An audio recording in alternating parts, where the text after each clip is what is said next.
Please stand by. We're going on air in 5, 4, 3, 2. All right. Good afternoon, everybody. Today is October 11th, and this is the Land Use and Sustainability Committee meeting. This might be our last land use meeting. We might have one more in November. So if today is our final land use meeting, it's been a pleasure and honor serving with all of you. And if we have one more, then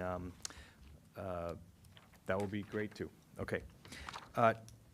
Tom, housekeeping items, do you want to tell us if anything's been deferred or withdrawn? There's nothing that has been announced or requested for withdrawal or deferral with regard to item number 4, which is the FP&L Storm Underground Program discussion.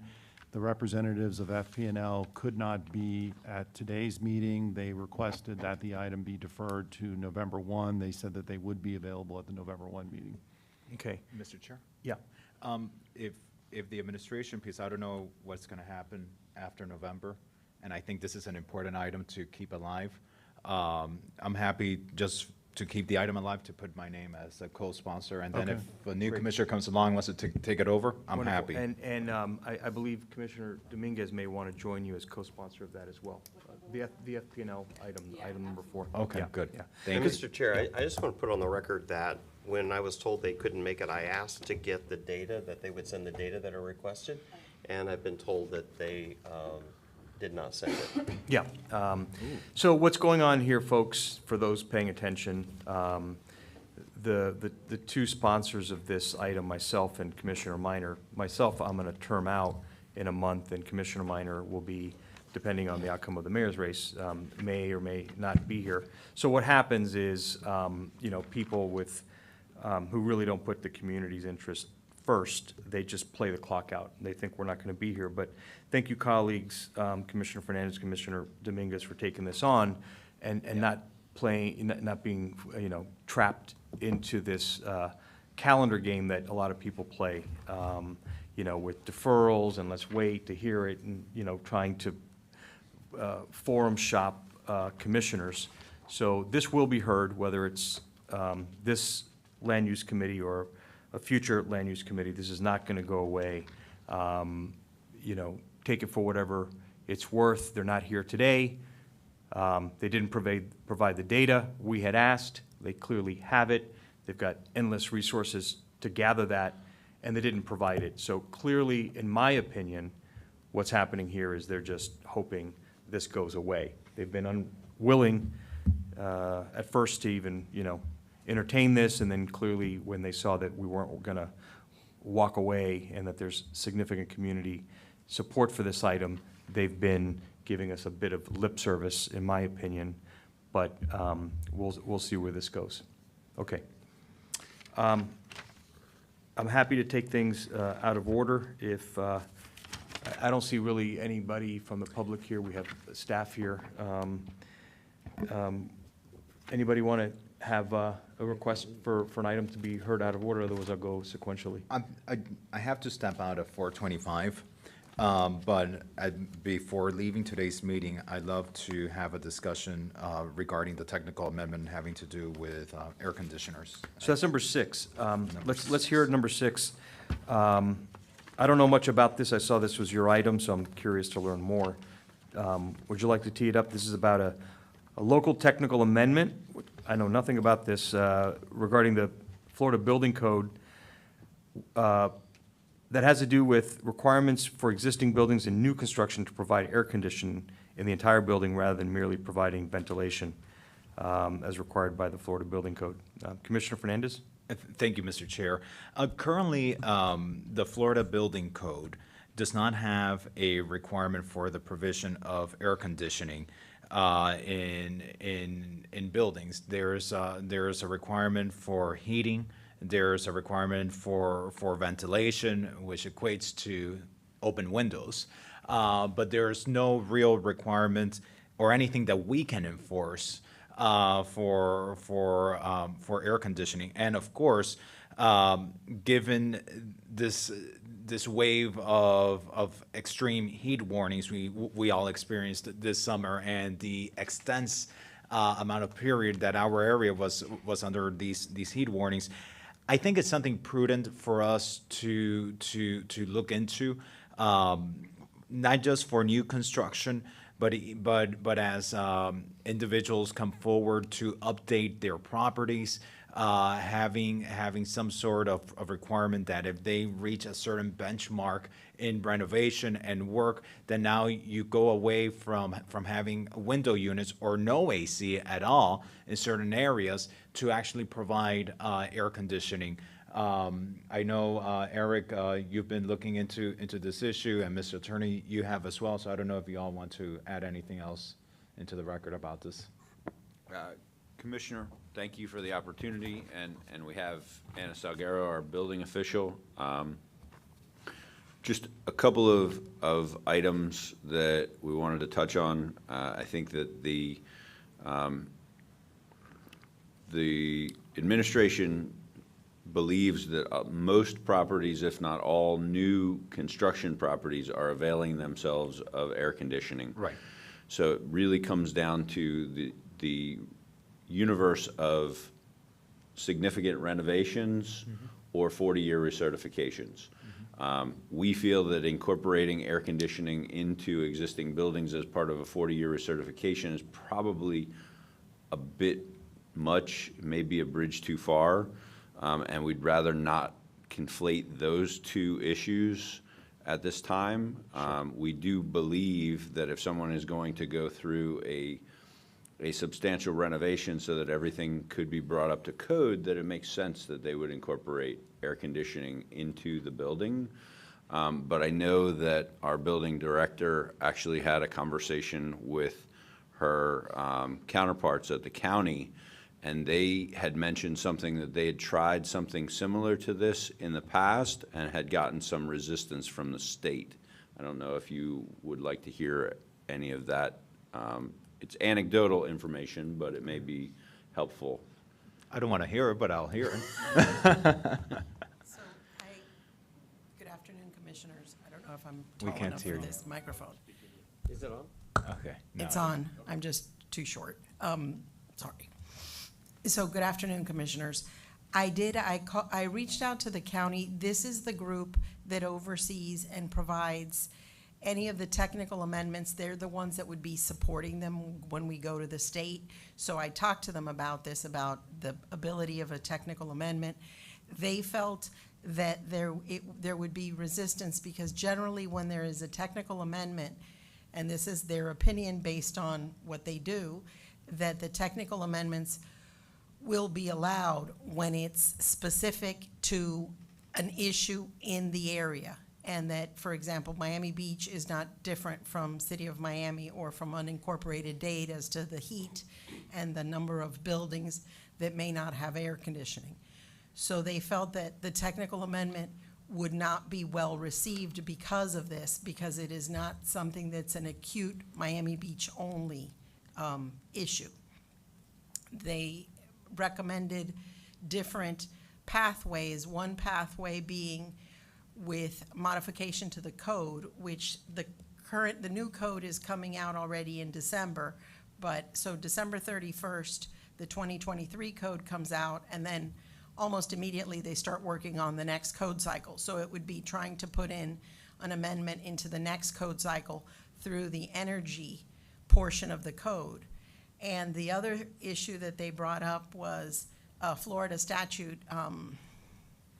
533.900, and it was 001 to 2, 3, 4, which have to do with energy code, and that you have to then comply with energy code in a certain way, and it mentioned existing buildings, and that's been where they've met with the resistance when they've tried to go with the air conditioning, because I was speaking with the county's energy expert and their expert on mechanical systems, and in addition to the director of that group. And so they felt that going with trying to do a modification to the state code would be beneficial or might be an avenue. And the other avenue they felt could be an avenue is through Florida statutes and doing some sort of getting a Senate or House to sponsor a bill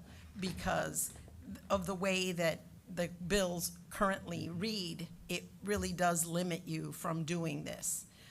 So the way that portion of 553 is written, it says that this is the state energy code, and so it kind of applies to the entire state of Florida. So what you want to do is do a modification to that portion to allow for local amendments. And that might be a way. And the other thing that they recommended was perhaps trying to dangle a carrot and having some sort of incentivizing for people to update their air conditioners. And those were that was like, I had a meeting with them this morning. I had sent them some stuff earlier, but, so they were researching everything, and then we had a meeting this morning. I Thank wanted you, to Anna. make sure to be here as prepared as possible. I appreciate that, Anna. So I'll tell you where we're coming at. You go throughout our city, and you see buildings that still have, what do you call those windows that? Jallison, yes, windows. Clearly not conducive in our environments, especially in the middle of summer. It's hot and there's humidity. You also see a lot of buildings that still have wall units that break and that they're also not efficient. And the bigger issue is that you have air conditioning in one room, but you really are not ventilating the entire space. You're not ventilating the living room, and the other spaces. And so I think it's important for us to get guidance from our staff as to if it's either through an incentive or whether it's through significant renovations, or whether it's through the 40-year recertification, which I understand is a least preferred path. But somehow, we need to get to a point where we phase out these window boxes and we provide, air conditioning where people live when we're experiencing these extreme weather, extreme heat advisories in the area. So I just like some thought from you all. Maybe we can get creative in our approach, especially in terms of incentivizing this. But I do think the change in our weather has caused this anomaly, and we need to address it because it's just unbearable for people a lot of times. And it's usually the poor people of our community. Are there any state or federal programs to help buy or retrofit older buildings that lack air conditioning? I can look into it. I didn't find anything in my short, Let me ask this, is it possible to check, do but- an inventory yeah. of buildings here that, you could do it just by year, right? Anything before 1950 or 55 would possibly not have central AC? And then Yeah. of those, you survey them to see which don't, and then, to what extent could this be a city-sponsored initiative to either through incentives or just outright purchasing, window ACs and things for some of these buildings? And the window AC doesn't require a permit generally. But I believe what my understanding was that the goal here was to go for something that's a little more permanent than just a window AC. And when I spoke with the county specifically, they mentioned the smaller units that are now being used, I'm having a Yeah. word, the Yeah. words are leaving me. It's getting late in the day. But those smaller units that come in, one of the deficiencies that the energy consultant from the county said was that they don't take in outside air. So sometimes when you add in those kinds of units, because even the little wall shaker, window shaker, does have some outside air that it's ventilating through, but those other units, the way they're designed, they're really not bringing in a fresh air intake. So sometimes if you do, when you update, if you don't do it properly, you actually end up adding moisture to the space and not getting the space to properly vent, and you may end up having mold issues that you didn't have before because of this. And that was something he brought up with those, that is different from a central AC, because the central AC will bring in outside air and has certain number of air exchanges. So I think it's worth exploring. I did look into, I didn't think of what you asked for. I did look into how many mechanical permits we had issued last year. And so in the period from last, and it's about 10% of our permits are mechanical permits. And so I was going to further look at those, I just ran out of time, to see how many are total building retrofits, which are bigger units, and how many are little individual where the homeowner is, or the unit owner is putting in their own Yeah. wall. Commissioner Fernandez, one thing, you might want to think about would be, to the extent, you want to give direction to maybe just inventory to see how many multifamily dwelling buildings, might not have central AC, and then we can further survey them to see, how many just lack, any AC capacity. And then we could possibly entertain, incentives for those building owners to retrofit their buildings, because installing central AC in those buildings, it could be cost prohibitive. However, with some of the new tools that we've gotten from Tallahassee, maybe we want to look at, hey, in exchange for going in and retrofitting your building and making it more resilient and blah, blah, blah, maybe we could give you additional FAR or something else to help offset those costs. That might be a way to tackle this problem. Thank you. Anna, what about a new construction? Is there a state requirement to have AC for new construction? There is no state requirement for AC in new construction. I just have not seen any projects that have come through for new construction that have not had an AC in them, just because, we all go from our air-conditioned car to our air-conditioned homes to our air-conditioned jobs. There's very little, outside open So air. can we make that, if we wish to, can we make that a requirement? Again, that would have to be with a local technical amendment, and the county felt like they had tried it and that it wasn't well received. And that's why they mentioned changing something in the building code and/or changing something in the Florida Energy Code. Their, I think, concern with the energy code on that was that if somebody wanted to do one of those houses that has a whole house ventilation system and wanted to, I want to live in a very open home, that they would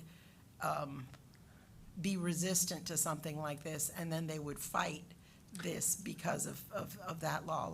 I know that there's places in California, but it's different because their temperature in Northern California is a little bit less hot than here, where there aren't air conditioners in the hallways of buildings, and buildings are built without air conditioner. Here, because of the heat, most of our buildings are built, I haven't seen anything in the past, 20 years that I've seen come through without having an air conditioner in it, in one way or another. Yeah, and what about the windows? Are jalousie windows still permitted in the state of Florida? So jalousie windows in new construction, there's no product approval. So you can get a window that's a projection window that opens in that same way, but because of the impact requirements and the pressure requirements, the jalousie windows are not something that's in the code. So what about in a 40-year recertification? Can we do a local technical amendment to say that in a 40-year recertification, we don't want those windows? The windows have to be changed, or is that already done? That's not already done. So what the 40-year recertification, the intent, I like to call it now the existing building recertification because of all the changes, but the existing building recertification, the intent of it is to make sure that something, when it was built to code. So it does not necessarily mean that you have to update everything and make it to current code. It just needs to have been built to code and maintained and be in good condition. So if you had, a lot of times what'll happen is the electrical system specifically, older electrical systems could be cloth wire. And if well-maintained, a cloth wire can be in good condition. However, it's very difficult for cloth wire over the years not to degrade to the point where it becomes dangerous. So because of this, most cloth wires have been removed and added. Most of the buildings that are part of the recertification, that are required to recertify, will, because of insurance, a lot of times will update their windows to impact windows because of the insurance requirements, more than that it's mandated within the building recertification. So there is no mandate to update the windows, but the buildings will do it based on the insurance, because the insurance carriers have started to raise the insurance for all those buildings that don't have some sort of impact system in their windows, that aren't all either shuttered or all impact resistant in one way or another. So that there's no requirement to have impact windows for a 40-year recertification? No. Wow, interesting. And I think, through the chair, I mean, I think that, you know, to itself creates part of the problem. We are in an environment that is no longer conducive to those types of windows. But let me ask you, Anna, a question. Do we currently have a mechanism to enforce air conditioning breaking? We have people living in units with these, you know, window units, or living in apartments, even if they have central AC. Do we right now have a mechanism to enforce lack of AC, especially when we have these extreme heat warnings? I don't have a mechanism. I don't even have staff that I would be able to suddenly have staffing to cover. No, I got that, lack no, of AC. but by mechanism, I mean jurisdiction. We don't have any ways of enforcement. So we could have, you know, people living in apartments. Even they rented an apartment with AC. The AC breaks in the middle of summer, but there's nothing we can do as a government to make sure that they have air conditioning now available. Correct. The county had also told me that they tried to add it to chapter 17 of the county code, which has to do with like minimum housing standards, and that was met with some resistance also. So they had tried to do it as in the minimum housing standard requirements, which is different from the building code, and that was also a challenge. So yeah, Thank you. I don't have a way of enforcing Well, but that was at the county, and I think sometimes, you know, the county may see resistance, you know, and act cautiously on it, but I think we still sometimes do need to act. No. And I would like for us to explore a few things. I think one of the things we most certainly should explore is, you know, establishing something somehow where we know there is air conditioning, whether it be by wall units or some sort, but there is air conditioning. It's impossible for anyone to live in our environment without it. But the issue is when it breaks and people living in conditions without air conditioning for extended period of times, and especially during summer. You know, I don't want to get in the middle of recertifications, and I don't want to get in the middle of requiring it when you get to a certain threshold and that type of stuff, because we do want to encourage people to fix up their properties. And I have a feeling if someone is doing an improvement to their property that's 50% of the value of the property, we don't need to say to put in air conditioning, because they probably will. It's just a market demand. But what I do think we need to do is protect those people once they're renting a unit, that the AC breaks in summer and they're left now living in a place that's like an oven for an extended period of time. And especially, it happens especially worse when they're living in units where they may have AC, but it's one little box in a bedroom that's supposed to ventilate, 500 or 700 square feet, and then you're allowed to, in hot conditions in a kitchen, in a living room, in other places. Mr. Attorney, is there an avenue for us to achieve that goal? The challenge with your last suggestion is that this year the legislature preempted us on the rights of rights and obligations of landlords and tenants. So I think if you did want to try to address this as a legislative matter, the local technical amendment Is the right course? an option. I think if you were to do that, it sounds like from the administration, it might be better to tie it to a substantial renovation of the building rather than a recertification, because what I understand from the building official is a recertification is more about, is the building complying with the code when it was built, where a substantial renovation, I mean, if you're undertaking major capital improvements to a building, that maybe it could be required as part of that. I'm not familiar with the history of the county's attempts to do this, so I would want to research that, but that is certainly an option that you have legally. The only thing I'll say about that. But I see two separate things here, and I'm sorry to interrupt. One thing is to provide AC, but then another thing is to provide central AC.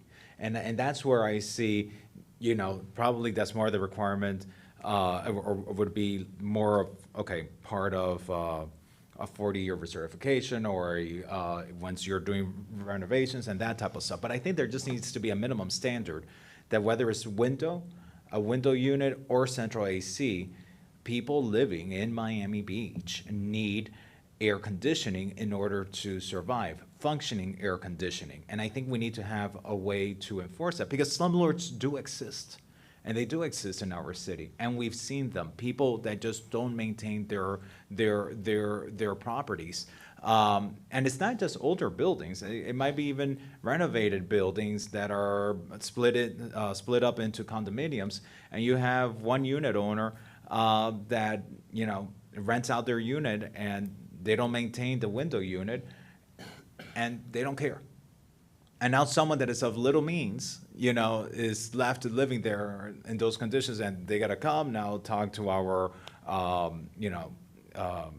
legal guidance that we provide them and all that. So I just want us to figure out how we can have a local way of enforcing that when summer comes around. And I don't know if the local technical amendment is a right way, because my issues, even this should apply across the board, whether someone's a tenant or not. And that should get us around that preemption that the state did on landlord-tenant matters. And we get that that's totally a state thing. This is just a basic thing, put aside from the landlord-tenant relationship. We can research that, and I also would like to know what the county's experience was if they tried to do something like this as a housing standard, which I think is more what you're saying, is it doesn't matter whether it's a renter or an owner, the requirement should apply equally. So I'm happy to look at that. Thank you. Just one comment I would make is if we do proceed with the local technical amendment, under the state building code, we cannot discriminate between materials or products. So I think we should focus on, if you want to establish a minimum standard of air conditioning, a window unit or a wall unit or central AC, any of those things could satisfy it. Yeah. I think we need to just go right now to the very bare minimum. Okay. I think ideally, eventually, it'd be great to make sure that we have central AC in these buildings. But I think at the very bare minimum, we just need to make sure that before next summer, there is a requirement for property owners to provide air conditioning in their property when they're inhabited, and for us to be able to have a way of enforcement of that. Maintenance is done as far as property maintenance, like a light bulb going out or things like that, are enforced through our code enforcement. Just to kind of, I don't know, throw that throw an extra confusion into the mix. And it might be good still to do that inventory, so that we can look at long-term other things, like retrofitting and when buildings come up for 40-year recertifications or when they're doing their significant renovations, to eventually, see what long-term policies we can create Yeah. to get central AC or better equipment. And the reason I am definitely not a huge proponent of adding it to the building recertification is currently the requirement is that they get a structural engineer for the structural components and that they get an electrical engineer for the electrical components. Neither one of them is going to want to look at the mechanical components, so now you're bringing in a third engineer into this. And so I think it can become overwhelming to the buildings that are just trying to deal with minimum life safety of a possible electrical fire or a possible structural failure. And so that's why, in my estimation, putting it onto the building recertification is not a good idea, because of really the burden there is a burden of minimum life safety and security in your home. And while I get that it's uncomfortable and you may have to, and it may be hot, it's generally not in a condition where, to the level of people being more than uncomfortable and being able to turn on fans and do something else to take care of it or put in some sort of side units. And so it would also bring in a third engineer into something that becomes expensive. So that's kind of my feeling on that one, but I just want to end on that. Thank So you, and I will follow up. what do you want to do with this, what do you? I think we should continue this. I certainly want Nick to look at the technical amendment for something that can be locally enforced, just general, without saying what type of air conditioning, but saying that air conditioning is required in dwelling units in our city. Something that we can hopefully get in place before next summer. As a voting member, I will move your request to continue it and Thank to get the additional information that you've just enumerated. And Thank you. Commissioner, would you also like to see an inventory of Yes. existing buildings and what incentives are out there? Yes, please. Okay.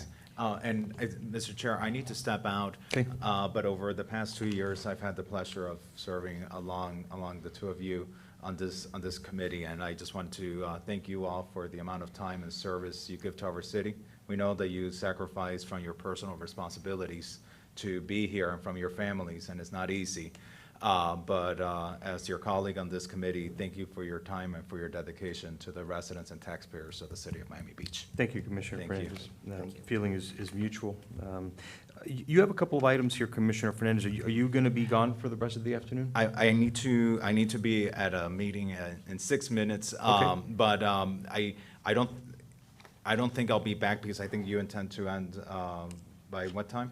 Well, I mean, we don't have a lot of items, Yeah. so probably won't go a full 3 hours today. So do you want us to hear your items, or you want to just open and Up to the will continue? of the body. If you all have time to consider them, that's good. Okay. I trust your judgment. Okay, I know. All right, thank you. Number 3 is an update. We'll do number 3, but I think number 2, you're going to want to weigh in because this has to do with the rehabilitation of historic buildings. And item, the last one, I imagine you want a briefing on that, so. I'm going to defer 7 with your permission and 2 with your permission. Yeah, and Laura, and I think Laura is almost like, she were the sponsor of 3. So 7, Commissioner, these will be deferred to the first meeting in January? Yes. Okay, perfect. Thank you, guys. Thank you. I guess number 2 as well? Okay. Yeah, so 2 and. 7. And 7 Yeah. and 6, 2, 6, and 7. And what about 3 is Well, also? 3, we're just going to listen, because I think we're all interested in hearing an update about the Yep. Bay Walk. So we Great. can do number 3.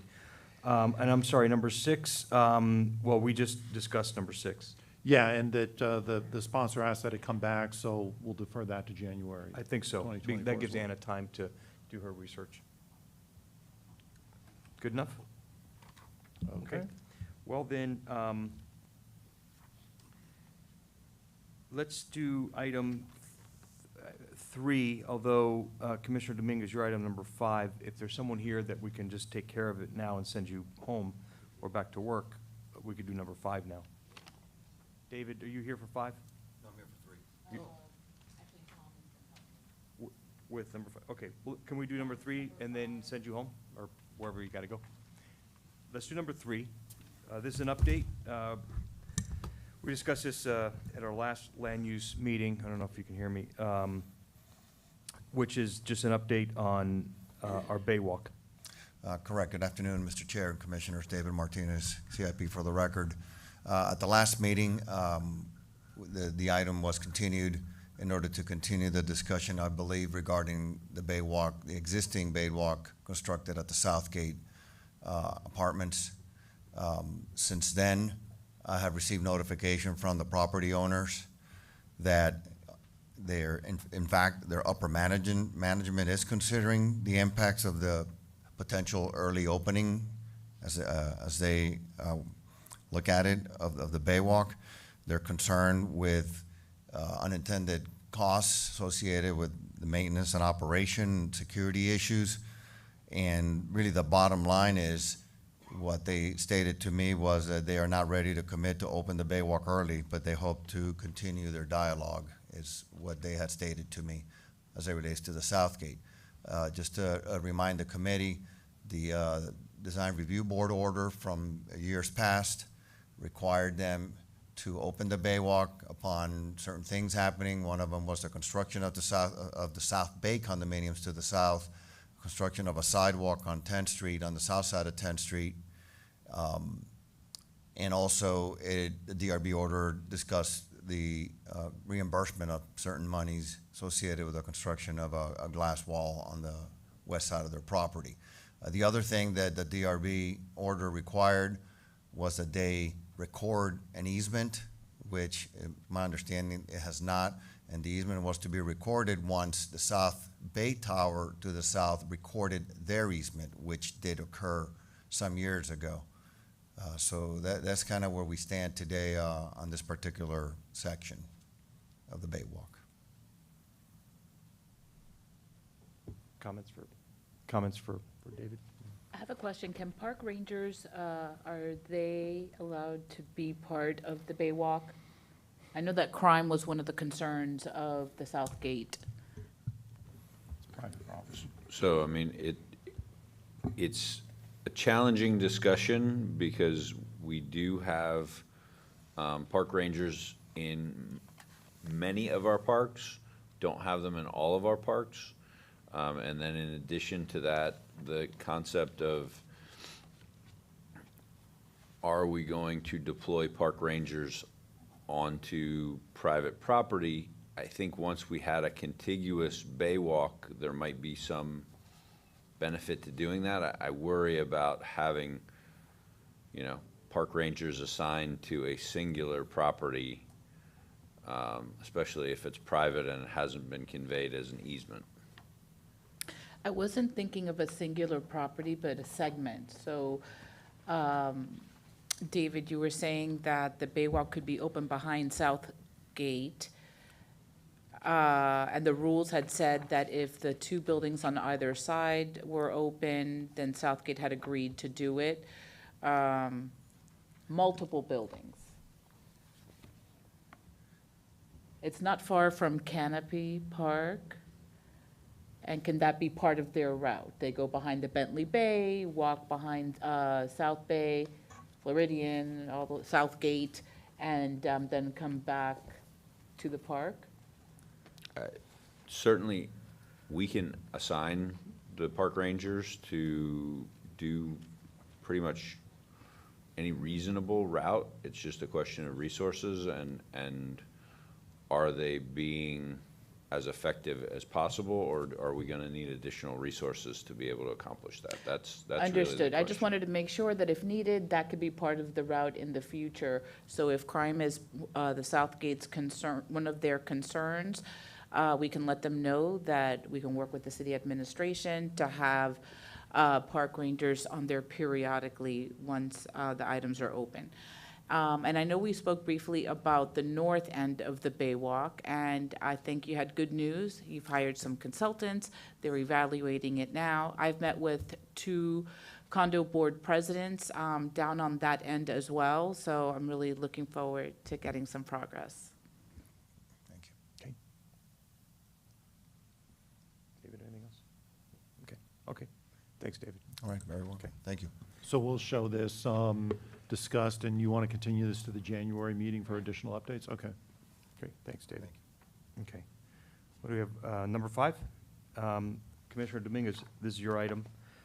Regarding potential incentives for residential development, which would include both the retention of existing residential uses and conversion of transient establishments, which would include hotels and suite hotels and the like, to long-term residential use. Thank you, Mr. Chair. So we've gone over this a few times the last few months and trying to come up with ideas, and I sat with Tom recently, and the city administration came up with some options, and Tom, if you'll go over them, that would be great. Sure, happy to.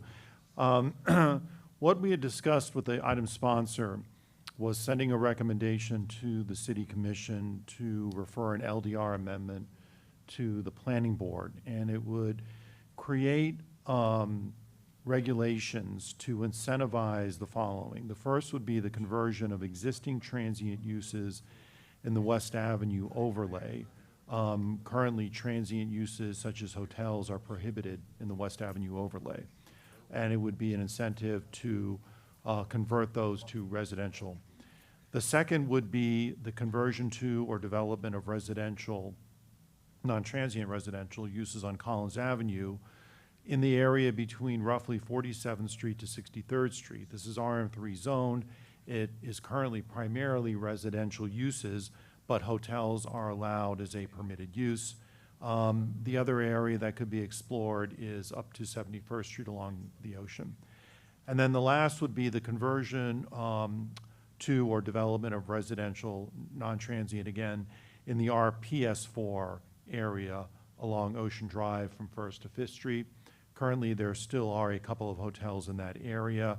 There was an ordinance that was approved for the conversion of the Stanton, but that particular ordinance that allowed for an FAR increase was limited to that property. And so if there's consensus, this could be sent to the full commission for the referral of an ordinance to the planning board.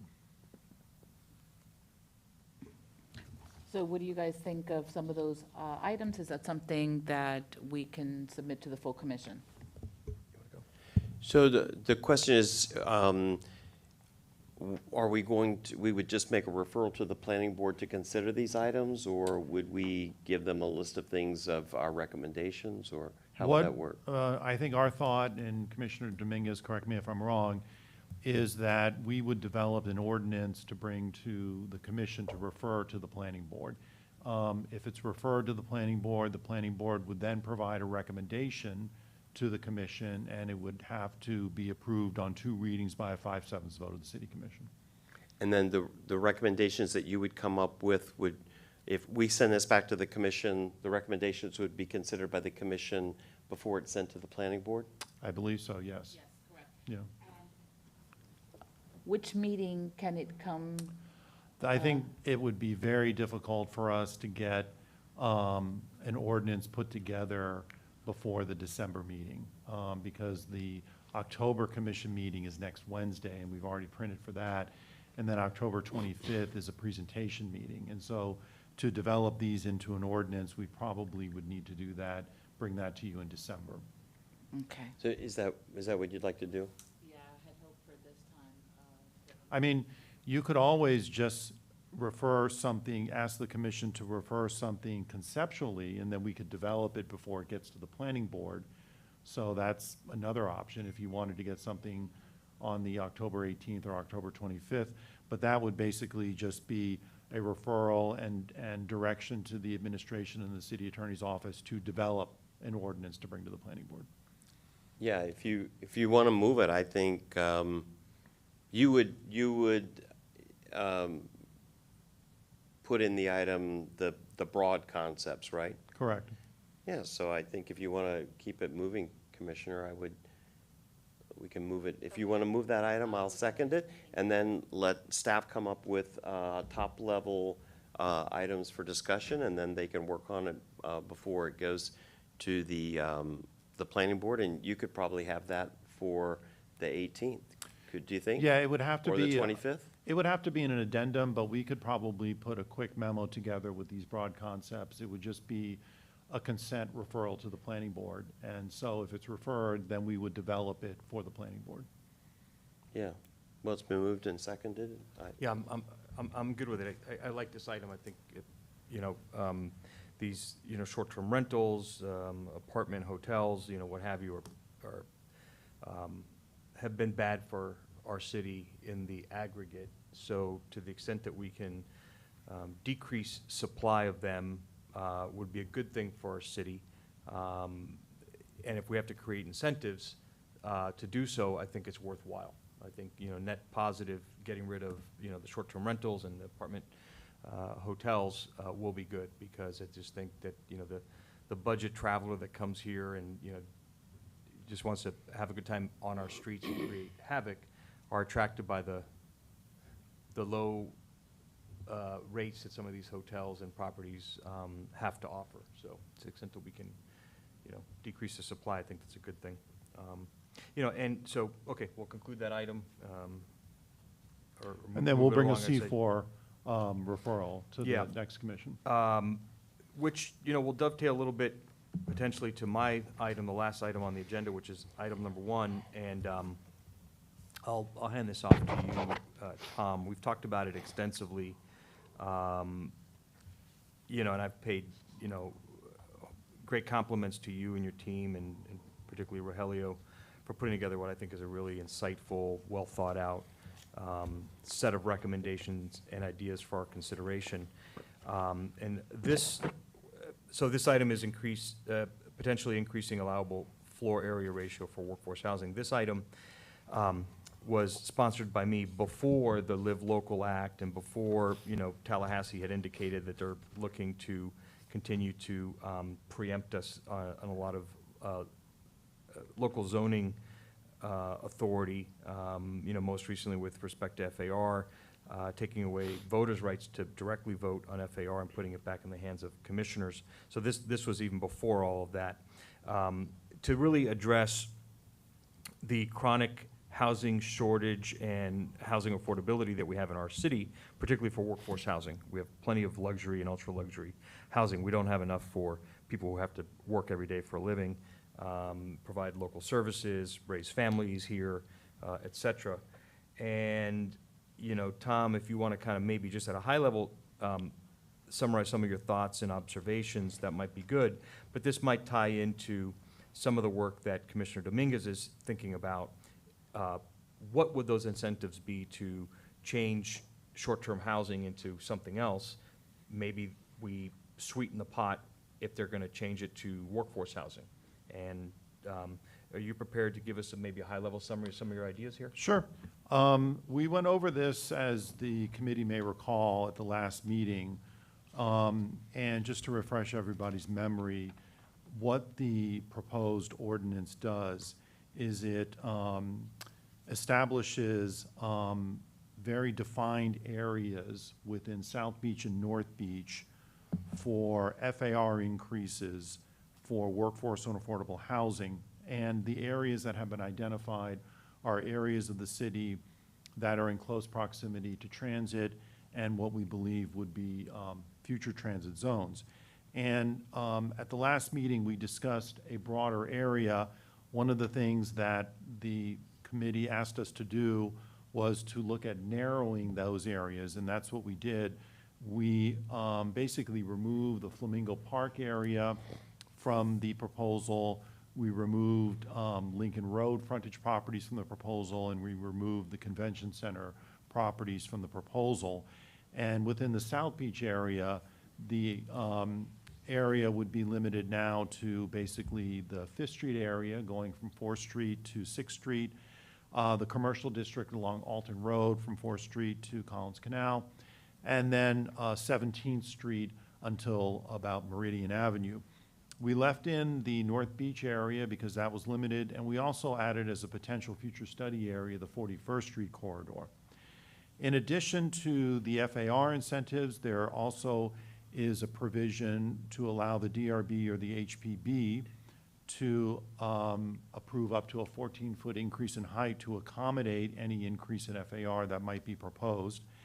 And we've also made some recommendations with regard to how parking could be addressed, minimum parking requirements, and that would be either one, to remove the minimum parking requirements altogether. People could still provide parking, and it would not be an FAR penalty if they wanted to, but there wouldn't be a minimum requirement.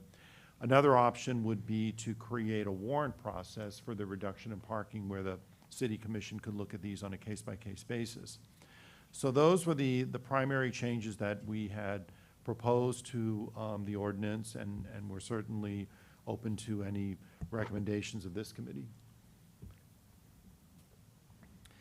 You know, again, I'm sunsetting in a month. You know, I think it behooves us to be proactive in this area, particularly thinking about workforce housing, where we want to have it, and what the additional FAR bonuses might be for workforce housing.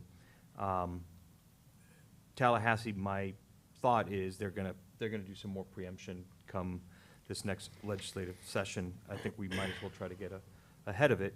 I won't be around to vote on any of this, but you know, I want to get it out there and try to keep this alive so that we're not starting from scratch when and if we get hit by this. So this might be an item you want to sponsor, Commissioner Dominguez, and you know, keep it alive. Maybe you marry it with,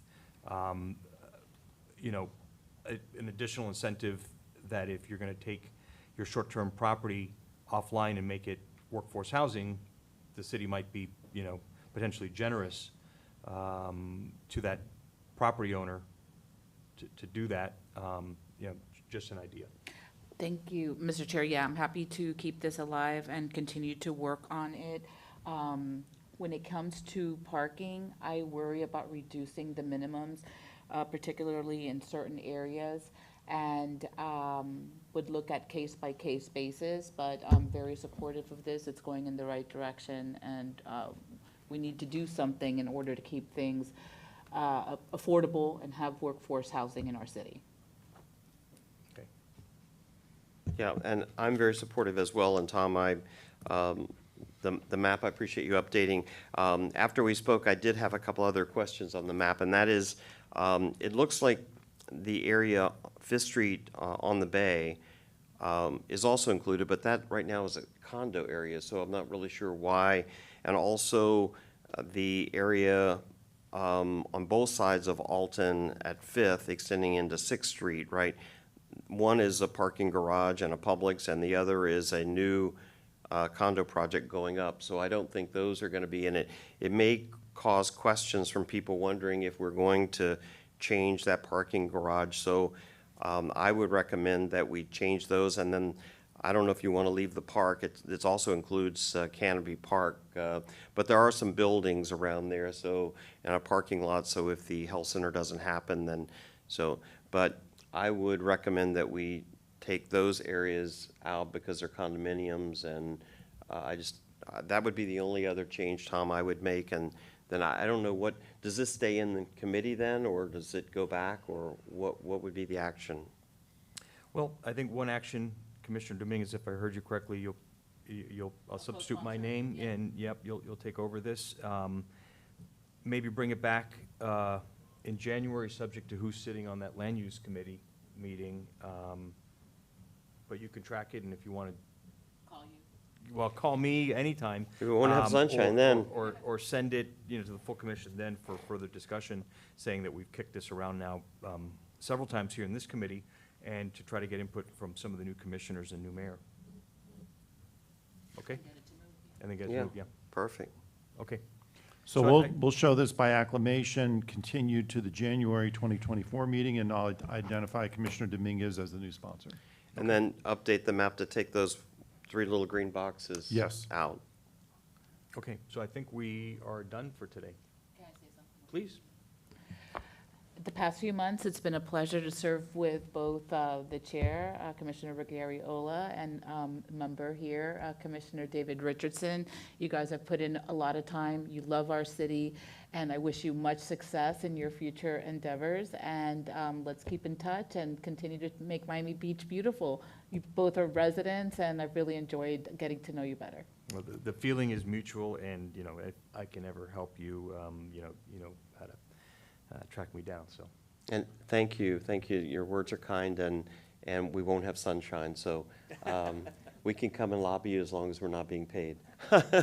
And Commissioner, Commissioner Ariola, just for the record, on item 4, the FP&L, did you want to have that, since we have 2 new sponsors, moved to the January meeting? Yeah.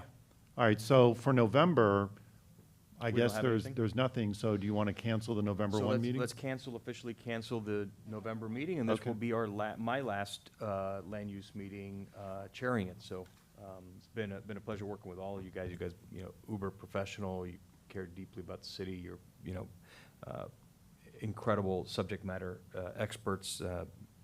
You know, I hope the residents understand, you know, how deeply you care about the city and how much you know about all the nuances and intricacies, and, you know, you make us look good up here because, you know, you all do the work. So thank you. It's been an honor to chair this committee and serve with my colleagues and represent the city. Thank you. I Our pleasure. appreciate everything.